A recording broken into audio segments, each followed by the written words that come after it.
우리가 생활 속에서 불편함을 느낄 때 늘 새로운 것을 사기를 원하고 새로운 것들을 갖고 싶어 합니다.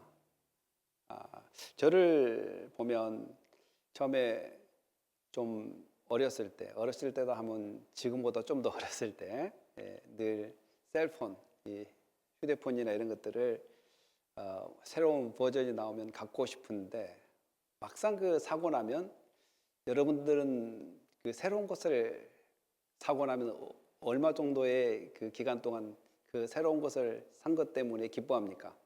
보통 저는 셀폰을 사면 하루 이틀 이렇게 막 기뻐한 것 같아요. 그런데 그 기쁨이 영원히 또한 오래 가지 않더라고요. 또 여러분 셀폰 다음에 또 여러분 새 차를 사면 또 얼마 정도 여러분 기뻐합니까? 새로운 차를 사고 나서 여러분 한 달 동안 기뻐합니까? 저는 대부분 한 달 정도 간 것 같아요. 그런데 한 달부터 이제 페이하려고 하니까 이제 막 신경 쓰이고 그래서 기쁨보다는 이 어떻게 차 페이를 잘 안전하게 잘 이렇게 내야 되는가 이런 생각이 듭니다. 그 차뿐만 아니라 또 여러분 집을 사시면 어떻게 되겠습니까? 물론 여 중에는 뭐 집 사신 분들도 있고 새 집을 들어간 사람도 있겠습니다. 렌트해서. 그러나 그 새 집에 들어가거나 새 집을 살 때 그 기쁨이 얼마 정도 여러분 유지됩니까? 보통 1년입니까? 1년 지나면 이제 그때부터 이제 야드에 이제 김도 매야 되고 또 막 뱀도 나오고 그런 뱀 막 무서워서 도망가고 저희 집에 뱀이 좀 나왔어요. 그제 보니까 뱀을 막 저희 아내가 무서워가지고 하여간 그 야드에 뱀도 있고 또 뭡니까 그 잔디도 깎아야 되고 얼마 이렇게 할 일이 많습니까? 또 모기지도 내야 되고 그 기쁨이 새 것을 사면 영원히 지속된 것들이 그렇게 길지 않더라. 여러분 사랑하는 남편을 만났는데 그 기쁨이 얼마 같습니까? 사랑하는 남편 또한 사랑하는 아내를 만났는데 보통 3년 간다 그러더라고요. 근데 지금은 더 짧아졌다고 하는데 이 3년 동안 가서 이제 그 전에 그렇게 아름다웠던 여인이 지금도 3년이 지나서도 아름답고 정말 기쁨을 주는 여인인가? 이런 것들을 생각해 보면 어떻게 보면 이 세상에서 다 그러진 않겠지만 끝까지 기쁨을 가져가고 있는 부부도 있겠죠. 그러나 영원한 그런 기쁨을 줄 수 있는 새로운 것들은 없는 것 같다. 이런 것들을 이미 여러분들은 이 이야기를 하기 전부터 잘 알고 있을 것입니다. 그런데 이제 성경에서는 계속 새로운 것을 준다. 그것도 새로운 것이 영원한 기쁨을 준 새로움. 영원히 기쁨을 준 새로움. 저 카트에다가 뉴 아이템, 새로운 아이템을 담았지만 며칠 지나면 그 뉴 아이템이 우리를 기쁨을 주지 않는다면 정말 하나님은 우리에게 주고자 하는 그 새로움이 뭔가? 또한 그 새로움을 통해서 우리에게 정말 영원히 기쁨이 될 수 있는 것인가? 오늘 말씀을 통해서 우리 하나하나 살펴보고 또 우리가 간직해야 할 새로운 그 기쁨, 새로움을 통해서 맞이하는 그 기쁨을 우리 발견하면서 은혜를 나누는 시간 되겠습니다. 이사야 65장 17절로 25절은 정말 희망의 말씀입니다. 그동안 이사야 선지자가 앞으로 150년이나 200년 후에 일어날 일을 이렇게 예언을 하면서 정말 왜 너희들이 포로로 잡혀갔으며 또 포로로 잡혀간 것로 끝나는 것이 아니라 다시 돌아올 것이다. 그러면서 이 다시 돌아와서 또 어떤 하나님의 나라가 될 것인가 이런 것들을 예언합니다. 그때 그 당시에 사람들이 예언을 들었을 때는 말 같지도 않고 또한 그렇게 될 것 같지도 않는데 계속 세월이 흐르다 보니까 점점 그렇게 됩니다. 그런데 그렇게 됐는데 문제는 뭐냐면 하나님께서 주신 기쁨과 새로움은 영원할 것 같고 완전할 것 같은데 회복되어 보니까 포로로 와보니까 성벽은 무너져 버리고 하나님의 백성들은 전부 흐트러져 버리고 더 나아가서는 성문은 불타버리고 그래서 뭔가 재건을 하면 영원한 기쁨이 있고 영원한 새로운 예루살렘이 될 것 같지만 그것이 잘 되지 않더라는 거죠. 그래서 제가 그런 이야기를 했어요. 점진적 계시라고 이야기했어요. 보통 무천년설을 주장한 사람은 딱 세 단계로 이 점진적 계시를 이해합니다. 그때 그 당시에 하나님께서 회복시키는 것은 또 미래의 역사의 그림자로 봅니다. 그림자. 이스라엘 백성들이 포로로 잡혀갔다고 돌아오는 그 역사는 그 완벽하지는 않지만 그 역사를 보므로 앞으로 미래에 하나님께서 더 완벽하게 이루실 그 역사를 기대하게 한다는 거예요. 그래서 첫째는 그 현장에서 일어나는 회복과 두 번째 예수 그리스도가 오시는 회복과 또한 예수 그리스도가 다시 오므로 완전히 회복된 이 세 단계를 봐요. 무천년을 주장하는 사람들은. 그러나 뭐 전천년이나 역사적 전천년이나 또한 세대주의 전천년이냐 후천년이나 이렇게 주장하는 사람들은 네 단계로 보죠. 네 단계. 점진적 계시를 그때 그 당시에 일어난 일, 그리고 예수님이 오시는 것, 예수님이 다시 오시는 것, 그리고 전천년 이 예수님이 1000년 전에 오셔서 누리는 것, 그리고 심판이 온다. 이런 네 단계를 보는데 저희 개혁주의나 장로교는 대부분 무천년을 주장합니다. 그냥 이 상징적인 언어를 글자로 해석하면 되지 않는다. 이런 의미에서 보통 이런 점진적 계시를 통해서 바로 예수 그리스도께서 다시 오심으로 이 모든 문제가 완전히 해결된다라고 이제 이렇게 이야기하죠. 그래서 보라 내가 새 하늘과 새 땅을 창조하나니 이전 것은 기억되거나 마음에 생각나지 아니할 것이라. 너희는 내가 창조하는 것으로 말미암아 영원히 기뻐하며 즐거워할지니라. 그러면 영원히 이스라엘 백성이 기뻐했냐는 거예요. 즐거워했냐는 거죠. 이스라엘 백성들이 영원히 기뻐했습니까? 영원히 즐거워했습니까? 포로로 갔다 와서 영원히 기뻐하지 않다라는 거예요. 다시 또 성문이 무너지고 완전히 지금 예루살렘 성이 무너졌어요, 안 무너졌어요? 완전히 무너졌습니다. 그 벽 한쪽 남겨놓고 통곡의 벽으로 지금 거기서 날마다 지금 예루살렘에서 기도하는 이스라엘 백성은 있지만 지금 2000년이 지난 예수님이 오시고 2000년이 지난 지금도 그가 분쟁 지역입니다. 어디가? 예루살렘 성전 터가요. 이슬람, 모슬렘, 천주교, 기독교, 정교회, 러시아 정교회, 여러 캐톨릭, 여러 종교, 그리고 이 모슬렘, 사우디아라비아, 또한 이란, 이라크 여러 지역의 그 종교에 의해서 메카니 집회해가지고 지금 그 장소가 어떤 장소냐면 분쟁이고 평화가 있어야 될 장소. 여러분 예루살렘이 뭐예요? 에루가 터란 말이야. 에루 터란 말이 있어요. 살렘은 뭐예요? 샬롬의 말로서 평화의 장소, 평화의 성전, 평화의 도시. 이 도시가 불편함의 도시가 되어버렸고 무너져버린 도시가 돼요.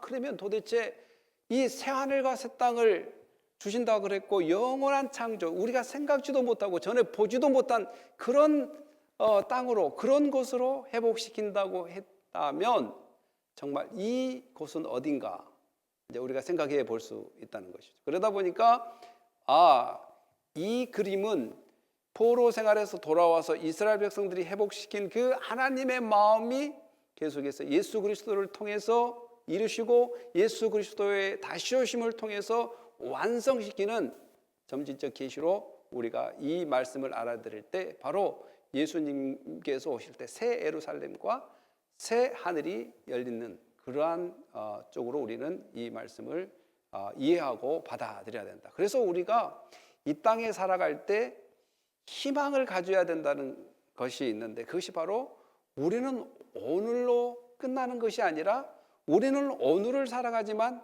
미래를 살아가는 그러한 희망을 가지고 영원히 하나님과 함께할 기쁨을 가지고 천국을 소망한 사람이라는 것을 잊어서는 안 될 줄 믿습니다.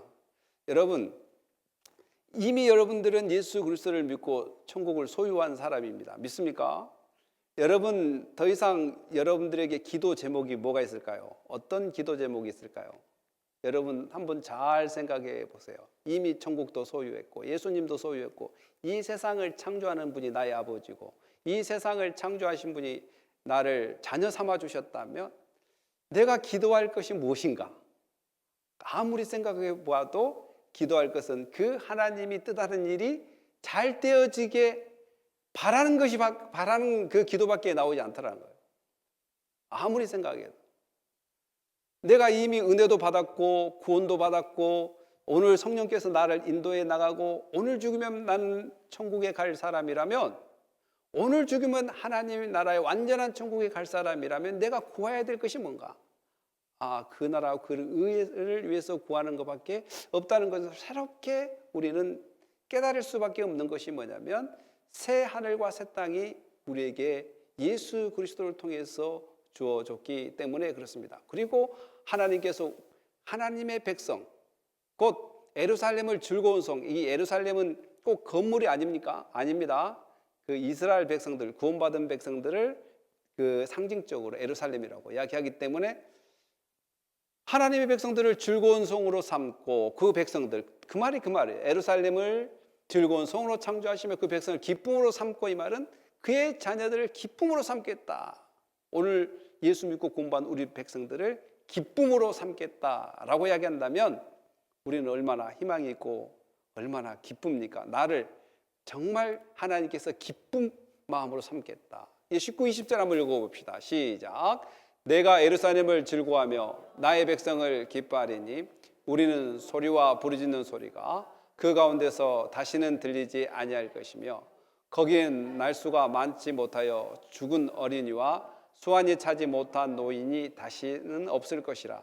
곧 100세에 죽는 자는 젊은이라 하겠고 100세가 못되어 죽는 자는 저주받는 자이리라. 아멘.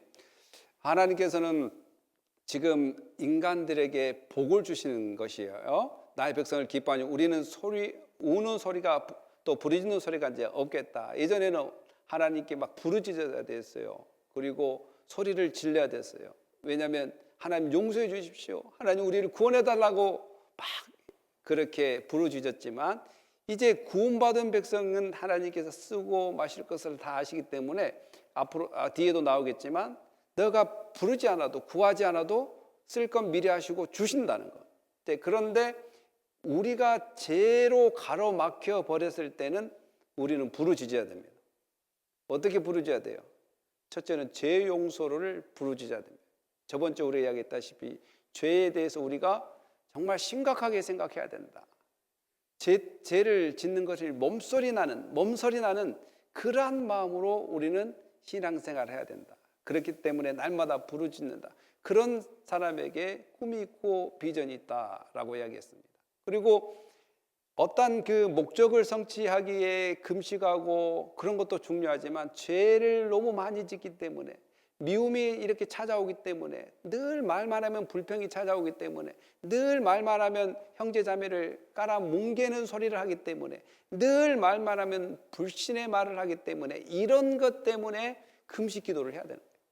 이런 것 때문에. 하나님, 나의 이 모습이 왜 이리 더러울까요? 나의 모습이 왜 이리 화가 많이 날까요? 하나님, 나의 이 모습이 왜 평안을 구하지 않고 늘 비교하고 원망하고 그럴까요? 하나님, 왜 나는 안 주고 저쪽은 주시나요? 또 하나님, 왜 저에게는 축복이 없는 것 같고 저 사람에게 축복이 있는 것처럼 왜 이렇게 편견하십니까? 이런 것보다는 이런 마음을 갖게 한 그 마음과 모습을 하나님 앞에 아뢰는 것이 복입니다. 저는 어제 제 아내하고 저하고 이렇게 길을 갔다가 이 한국을 가려고 하니까 막 준비할 것도 많고 챙겨야 될 것도 많고, 뭐 코로나 때문에 막 준비할 서류도 많고, 막 이것이 잘 제때제때 안 되기 때문에 짜증이 날 때가 있을 때 이렇게 제 아내한테 이야기했습니다. 왜 안 되냐고 하나님한테 물어보라고. 하나님, 왜 이것이 지금 안 되고 있죠? 저는 이제 그렇게 하면서 많이 그 마음의 평안을 얻습니다. 왜냐하면 답은 하나님께 있고 하나님께서 모든 것을 주관해 주신다는 그 섭리 신앙을 믿기 때문에. 섭리 신앙의 기본 요소는 뭡니까? 괴로울 때 인내하는 것이고 감사할 때 기뻐하는 것입니다. 하나님께서 이 세상을 통치하신다는 것을 믿고 산 사람은 내게 괴로움이 닥칠 때 인내하는 거예요. 하나님께서 언젠가는 이 고난도 지나가게 하실 것이다. 또한 이 고난을 통해서 나를 새롭게 할 것이라는 그 기대감 속에 인내하는 거죠. 또 좋은 일이 생기고 기쁜 일이 생기면 감사하는 것이 바로 섭리신앙의 기본입니다. 그렇기 때문에 우리가 모든 상황과 처지 가운데 질문을 던진다면, 하나님 왜 이런 가운데 일이 이렇게 꼬이죠? 하나님 왜 그러죠? 그러면 하나님께서 말씀하시기를 평안하라, 그리고 내가 할 테니 너의 마음에 평안을 이루라, 이런 음성이 자주 들립니다. 여러분 어떻습니까? 자주 안 들립니까? 여러분들은 저보다 더 자주 들립니다. 왜냐하면 얼굴을 보니까 저보다 더 평화롭게, 저는 이제 목사의 얼굴이 아니라 좀 그 초신자의 얼굴이라면, 여러분들은 아주 예수님의 얼굴을 가지고 있어가지고 보면 볼수록 그냥 너무 사랑스럽고 존경심이 가득하게 보입니다. 그 정도로 여러분들이 늘 예수님과 대화를 했다는 것이고, 하나님 앞에 물어보면서 이 문제를 해결해 내려고 했던 그것이 바로 뭐냐면 동행이라고 이야기합니다. 동행. 같이 걷는 것뿐만 아니라, 그렇다면 이 하나님께서는 이러한 그 백성의 이러한 기대감을 가지고 있는 우리에게 기쁨을 주는 것이 뭐냐면, 우리가 안 부러지더라도, 우리가 외통하지 않아도 이미 쓸 것을 아시는 하나님이 된다는 것입니다. 더 나아가서는 우리의 생명도 이제 여기서 우리가 물론 이제 이런 것들은 아까도 이야기했다시피 여러 가지 해석이 있습니다. 이걸 뭐 이 시간에 다 이야기하기란 어렵습니다. 날수가 많지 못하여 죽은 어린이와 수완이 차지 못한 노인이 다시 없을 것이라. 그러면 이거 예수님이 오기 전에 천년왕국에 일어날 일인가? 막 이렇게까지 막 해석을 여러 사람이 합니다. 그러니까 그거는 좀 내려놓고, 여기서 하는 것은 어떠한 생명의 충만함을 위한 언어적 유의지, 100살 아래로 죽은 사람은 정말 저주받는 사람이다. 그러면 대부분 우리 한국이나 미국의 100살 아래도 다 죽잖아요. 그렇죠? 100살 아래도. 꼭 그렇게 그럼 나는 저주받은 사람인가 이렇게 받아들이면 안 된다는 거예요. 그냥 그 시대의 문화가 100살 아래에 죽으면, 모세가 이야기했다, 시편에 이야기했다시피 인간의 강건함이 70에 80이라는 것처럼 100세 아래에 죽은 것은 저주받은 것이다, 이렇게 단편적으로 생각하면 안 되고, 우리가 영원한 생명에 임할 때, 우리가 예수 그리스도 통해서 구원의 그 기쁨 감격 속에서 영원한 새 예루살렘에 거할 때는 생명이 풍성하다. 더 이상 죽음을 고민하지 않아도 된다. 우리는 영원한 생명 속에, 영원한 기쁨 속에 살게 된다. 이런 의미로 여기를 이야기했다는 것입니다. 그러니까 바로 새 예루살렘은 뭐예요? 새 땅은 뭐예요? 바로 우리가 죽음을 걱정하지 않고, 또한 우리의 그 죄를 회개하지 않고, 영원한 생명은 죄를 회개하지 않습니다. 거기는 기도를 할 필요도 없습니다. 여기에서처럼 기도를 할 필요 없습니다. 그냥 하나님과의 기쁨의 찬양과 영광을 돌리며 사는 것이 바로 새 하늘, 새 예루살렘이라는 것. 사랑하는 성도 여러분, 오늘 이제 우리가 잘 생각할 때, 그러면 새 예루살렘은 누가 들어가는 것인가? 누가? 아까도 이야기했다시피 하나님께서 기뻐하는 자, 하나님께서 자녀 삼으신 자가 들어갔다고 하는데, 때로는 이 부분을 잘못 또 해석하는 분이 있어서 참 안타까운데, 우리 요한계시록 3장 12절 한번 읽어봅시다. 시작. 이기는 자는 내 하나님 성전의 기둥이 되게 하리니 그가 결코 다시 나가지 아니하리라. 내가 하나님의 이름과 하나님의 성 곧 하늘에서 내 하나님께로부터 내려오는 새 예루살렘의 이름과 나의 새 이름을 그 위에 기록하리라. 아멘. 여러분, 이기는 자는 누굴까요? 이기는 자. 어떻게 이길까요?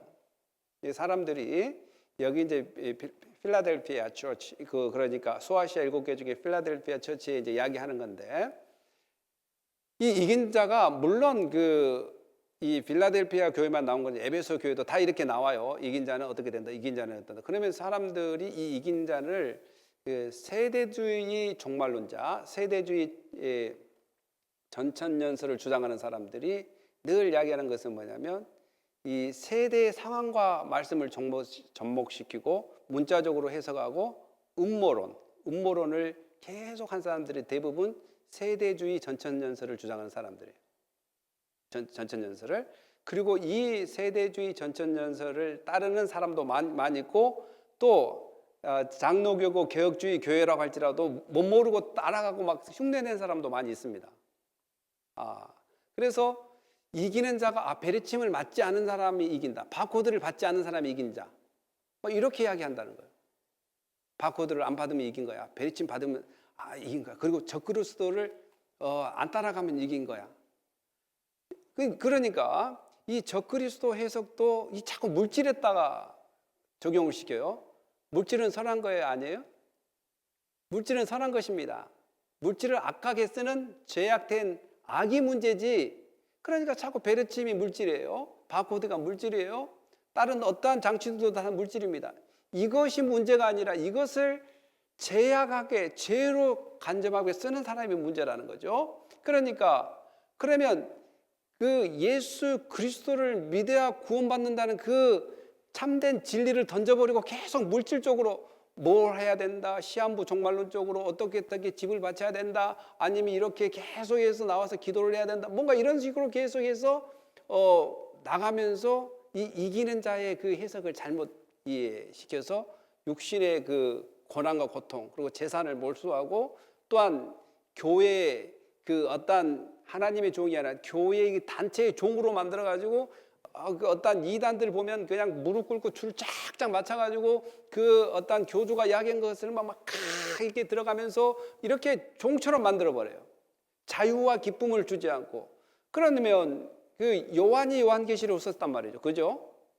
그러면 요한 1, 2서는 누가 썼을까요? 요한이 썼단 말이에요. 그가 쓴 그 이긴 자는 어떻게 해석되는지 한번 밑에 한번 읽어봅시다. 무릇 시작. 무릇 하나님께서부터 난 자마다 세상을 이기느니라. 세상을 이기는 승리는 이것이니 우리의 믿음이니라. 예수께서 하나님의 아들이심을 믿는 자가 아니면 세상을 이기는 자가 누구냐?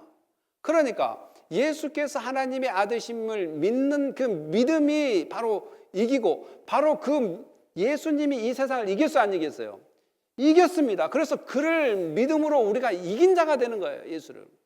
내가 어떤 것을 잘 지켜가지고 베르침을 안 맞고 바코드를 안 받고 666 뭐 그런 표를 안 맞고 짐승의 표를 안 맞고 그의 이긴 자가 아니라 예수 그리스도로 죄를 회개한 자, 죄를 회개하고 예수 그리스도 복음 안에 머물러 있는 자가 이긴다는 사실을 우리는 기억해야 될 줄 믿습니다.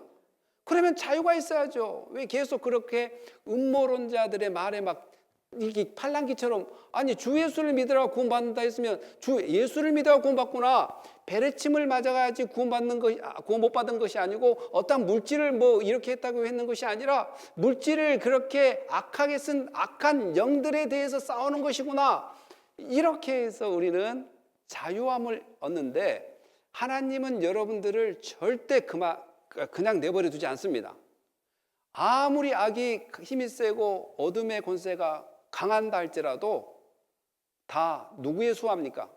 하나님의 창조물이고, 또 하나님이 부리는 그러한 악한 영은 악한 영들로 물리치고, 하나님께서 그 모든 왕 중에 신 중에 신이기 때문에 어떤 것도 하나님의 소유물을 마귀 사탄이 이렇게 해볼 수 없는 것이고, 템테이션은 가능하나 그 소유권이 하나님의 있는 곧 택함 받은 사람은 영육간의 새 하늘과 새 예루살렘으로 승리한다는 것을 우리는 믿어야 될 줄 믿습니다.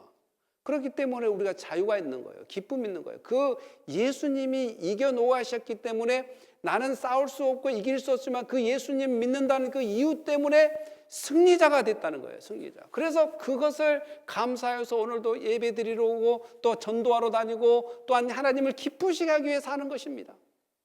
믿습니까? 그래서 전도를 할 때도 기쁘시게 하세요. 기쁘시게. 또 찬양을 할 때도 기쁘시게, 예배 드릴 때도 기쁘게, 말씀을 드릴 때도 기쁘게, 이렇게 살아가야 될 줄 믿습니다. 이미 우리의 왕이 누굽니까?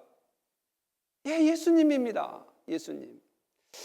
그래서 여러분들이 이제 해야 될 것이 있다면 계속 예수님이 왕이라는 것을 인정하는 것이 바로 내가 죽는 것인데, 내가 죽는 것이 뭐냐면 예수를 높이고 예수님이 원하는 대로 살아갈 수 있도록 성령의 간청을 구해야 됩니다. 성령님, 내가 이렇게 살아갈 수 있도록 하나님 도와주세요.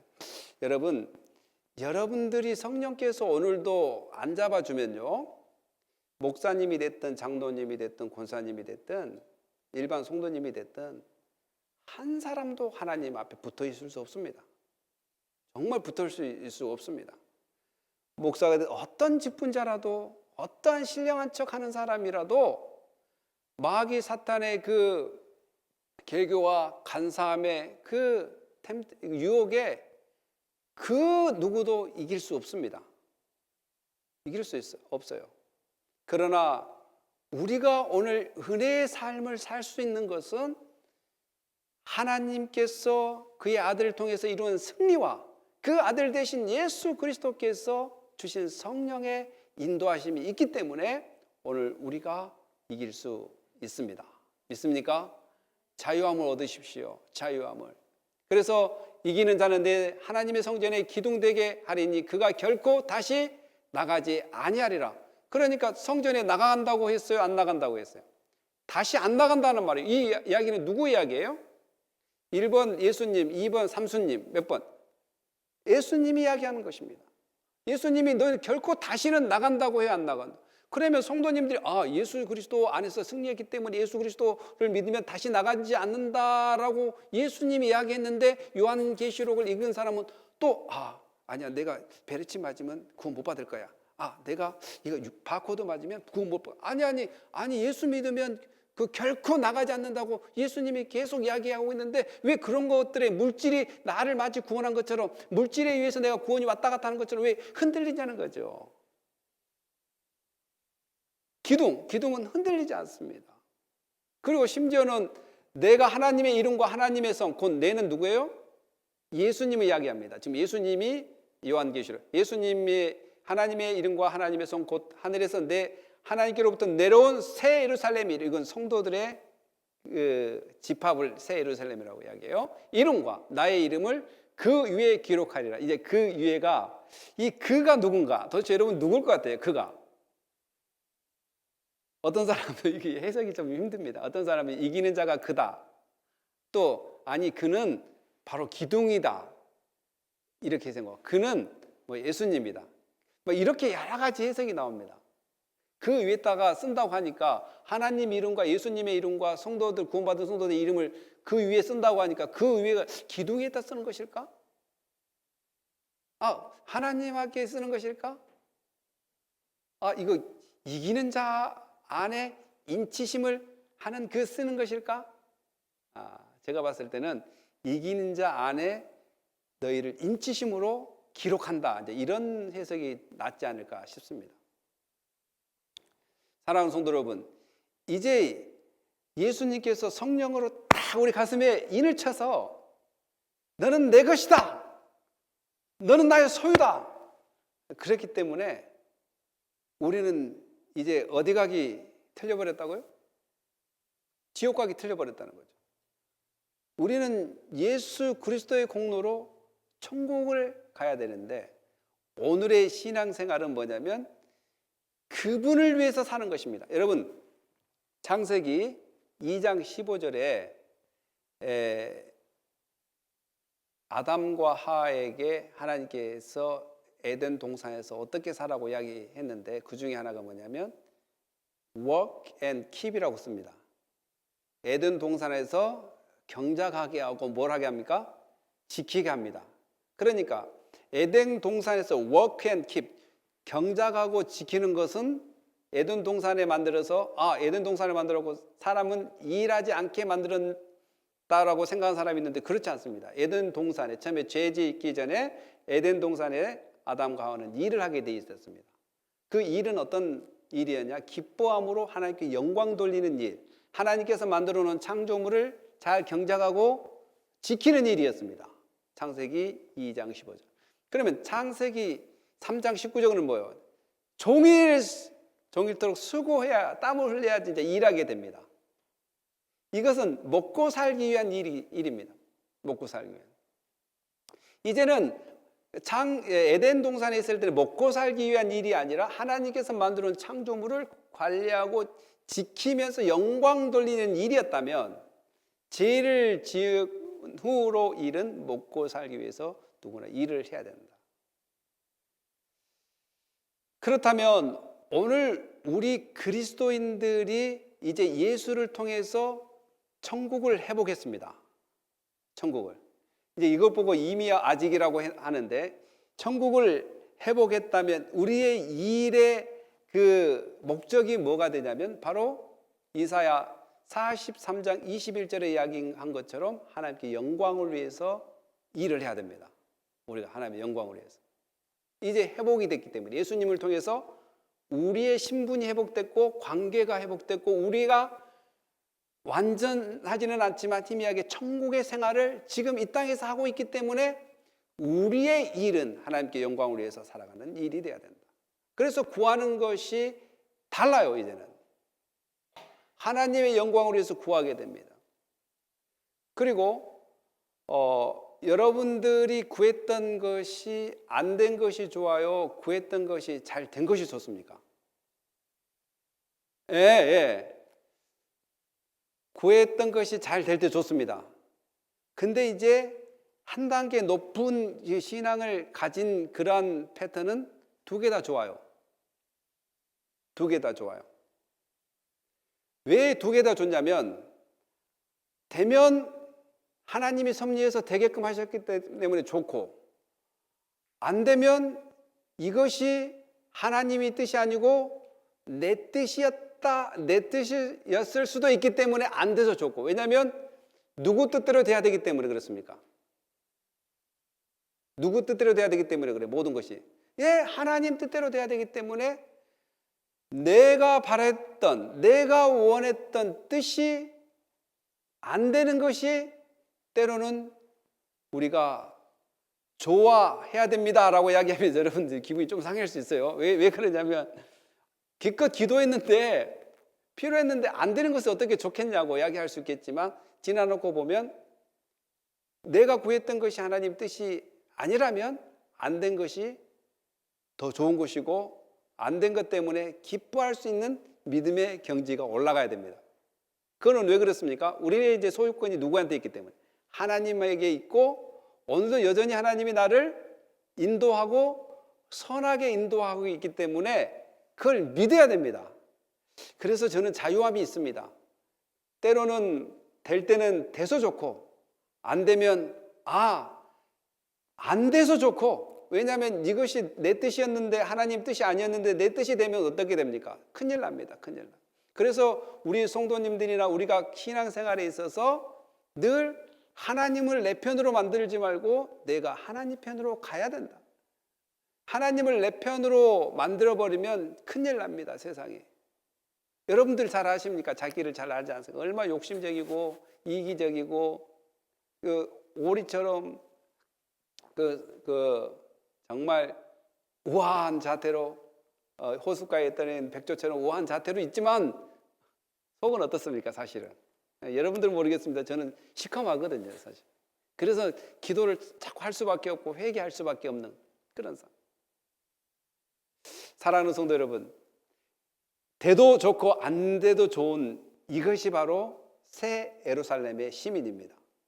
오늘 이 땅에 살아가면서도 마찬가지로 하나님 안에서, 그러니까 하나님 안에서입니다. 분명히 하나님 안에서 되는 것은 더욱더 감사할 일이고 안 되는 것도 감사해야 될 이유가 우리는 새 예루살렘의 시민이고 새로운 신분을 가진 사람이기 때문에 그렇습니다.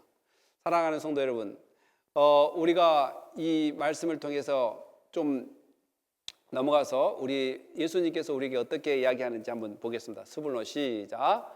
스불론 땅과 납달리 땅과 요단강 저편 해변길과 이방의 갈릴리야, 흑암에 앉은 백성이 큰 빛을 보았고 사망의 땅과 그늘에 앉는 자들에게 빛이 비치었도다 하였느니라. 이때부터 예수께서 비로소 전파하여 이르시되 회개하라, 천국이 가까이 왔느니라 하시더라. 아멘. 우리가 예수님 하면 뭐만 생각하냐면 십자가에 죽는 것만 생각합니다. 그리고 구원해 줬다라는 것만 생각합니다. 근데 예수님께서 이미 이 마태복음 4장 15, 17절 예수님이 말씀하시고 이것을 이사야 선지자 9장 1, 2절에 나오는 말씀이에요. 이사야 선지자 9장 1, 2절에 이미 스불론과 납달리는 어디냐면 갈릴리 땅이란 말이죠. 스불론과 납달리 땅과 요단강 저편 해변길과 이방인의 갈릴리요. 갈릴리가 호수만 갈릴리가 아니라 그 전체 나사렛이란 지역도 갈릴리, 가나 지역도 갈릴리, 전체 큰 지역을 갈릴리라고 합니다. 그 지역의 갈릴리 호수라고 이야기하는 건데, 그러니까 여러분들이 그 지역이 너무 그 혼탁한 지역인 거 여러분 잘 아실 것입니다. 바벨론도 그리 거쳐가죠. 또 다메섹 사람들도 그리 거쳐가죠. 시리아, 아수르 사람들도 거쳐가죠. 그 무역의 중심 도로이면서 많은 사람들이 왔다 가면서 그 민족적으로 혼탁한 지역입니다. 그래서 변방 또 어두운 곳 이런 곳에 이미 이사야 9장 1, 2절에 이야기한 것처럼 그때 그곳에 빛이 나야 된다. 그래서 어떤 분이 예수님께서 왜 세례 요한에게 안수받고 세례를 받고 왜 예루살렘으로 안 가고 갈릴리로 가셨냐? 바로 이 말씀을 성취하기 위해서 갈릴리로 갔습니다. 그리고 분명히 갈릴리 땅에 빛이 나타난다고 했기 때문에 이 말씀을 성취하러 갈릴리로 가셨습니다. 그러면서 했던 것이 뭐냐? 이때부터 예수께서 비로소 전파하는데 예수님이 가장 이야기하길 때 회개하라. 왜 회개해야 되냐? 천국이 가까이 왔기 때문에 회개하라라는 것입니다. 그러니까 회개하고 천국은 관련이 있습니까? 없습니까? 관련이 있습니다. 관련. 그 회개는 그러면 어떻게 이루어지냐? 바로 예수 그리스도의 피의 공로로 이루어지기 때문에 바로 그 예수 그리스도의 십자가 사건이 바로 천국을 갈 수 있는 길이 되기 때문에 그 십자가 사건이 중요하고 피 흘림이 중요하다. 그 예수님께서 철저히 흘린 피, 그 공로 때문에 우리가 회개하고 돌이키고 하나님께 나간다면 바로 이 삶이 천국의 삶이 되는 것이고 장차 영원히 완성된 천국에 들어가서 새하늘과 새 땅에 사는 그 예수님의 그 이기심, 십자가의 승리가 오늘 우리를 새롭게 한다는 것을, 그 새로움은 잠깐의 새로움이 아니라 영원한 새로움, 어떠한 물건을 사서 잠깐 기뻐하는 그런 기쁨이 아니라 영원한 기쁨으로 누릴 수 있는 그 기쁨이라는 것입니다. 사랑하는 성도 여러분, 여러분 천국을 소유했습니까? 아멘입니까? 여러분 오늘 죽어도 천국에 갈 수 있습니까? 예, 아멘이야 돼요. 아멘. 왜 아멘입니까? 라고 물어본다면 나는 예수 그리스도의 공로 때문에 갑니다. 또한 그 공로를 믿기 때문에 갑니다. 이렇게 나와야 돼요. 무엇을 못했기 때문에 내가 좀 이런 그 음모론이나 또한 어떠한 잘못된 세대주의적 종말론적 그런 그 잘못된 그런 분들의 말에 현혹돼서 헷갈리면 안 되고, 그래서 오늘도 변함없이 만약에 여러분 내일 주님이 오신다고 한다면 알려주지는 않겠지만 내일 천국에 예수님께 재림한다면 여러분 오늘 뭐 하시겠습니까? 예? 내일 주님이 재림하신다면 물론 알려주지 않아요. 하신다면 오늘 여러분 뭐 하겠습니까? 예, 그저 여전히 하나님의 영광을 위해서 사는 겁니다. 산속에 들어갈 필요 없어요. 집을 팔아서 뭐 할 필요도 없습니다. 그냥 변함없이 오늘 예수를 사랑한 것처럼 그렇게 사랑하고 영광을 돌려야 되는 거예요. 그런데 이런 분들은 좀 회개해야 되는 것이 뭐냐면 마치 예수를 믿는다고 하면서 천국이 없는 것처럼 살아간 사람이 좀 회개를 해야 됩니다. 물질을 위해서 또한 시간을 얻다 성공이 필요합니다. 그러나 그 성공의 목적이 이 남에게 보이기 위해서, 나타내기 위해서 정말 이 세상에 좀 더 가져보려고 더 많은 것을 움켜쥐려고 하는 목적에서는 돌이켜야 됩니다. 돌이켜야 됩니다. 제가 항상 이야기했지만 참 우리 이 미국 교회가 저희 교단 목교회인데 그 갤레리라는 엘더, 이 장로님 그 가족 보면 참 늘 존경스러워요. 이 나이가 지금 70 거의 5세인가 이렇게 되는데도 불구하고 변함없이 이 교회에 관리하고 또 저기 사인 간판 갈고 이런 데 불나가면 저기도 불나갔는데 갈았는데 또 타버렸어요. 갈고 또 저를 불러서 같이 파트너십 같이 이렇게 뭐 할 일 있으면 불러서 하고, 그분이 나이가 적은 분이 아니에요. 그러니까 이 목적이 뚜렷하는 거예요. 아, 내가 리타이어를 하면, 내가 이렇게 하면 어떻게 할 것인가. 이 남은 여정을 변함없이 꾸준히 예전에 그렇게 하나님 영광을 위해 살았던 것처럼 앞으로도 계속 그렇게 주님 오실 때까지 살아야 되겠다, 이런 그 결단, 이것이 바로 새 하늘과 하나님 나라를, 새 예루살렘을 사모하는 그런 사람의 자세이며 신앙 생활이라는 것입니다. 예수님께서 또 누가복음 17, 21절의 이야기는 한번 읽어볼까? 바리새인 시작. 바리새인들이 하나님의 나라가 어느 때에 임하나이까 묻거늘 예수께서 대답하여 이르시되 하나님의 나라는 볼 수 있게 임하는 것이 아니요 또 여기 있다 저기 있다고도 못하리니 하나님 나라는 너희 안에 있느니라.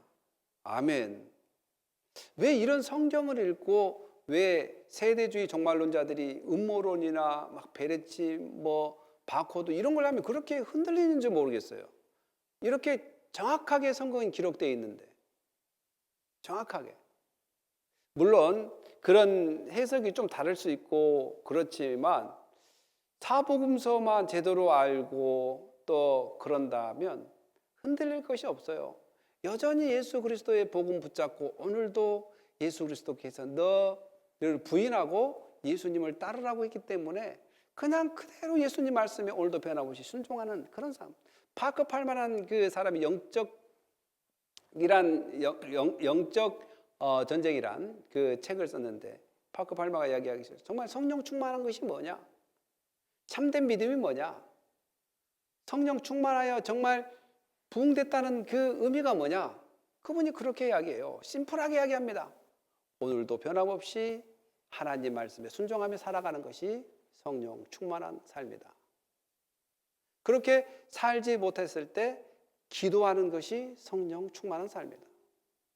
안 됐을 때 하나님께 힘을 구하는 것이 성령 충만한 삶이다. 왜 그렇습니까? 여러분들은 이미 하나님의 자녀이기 때문에 얼마든지 구하면 하나님께 주십니다. 사랑하는 성도 여러분, 우리는 어디를 사모합니까?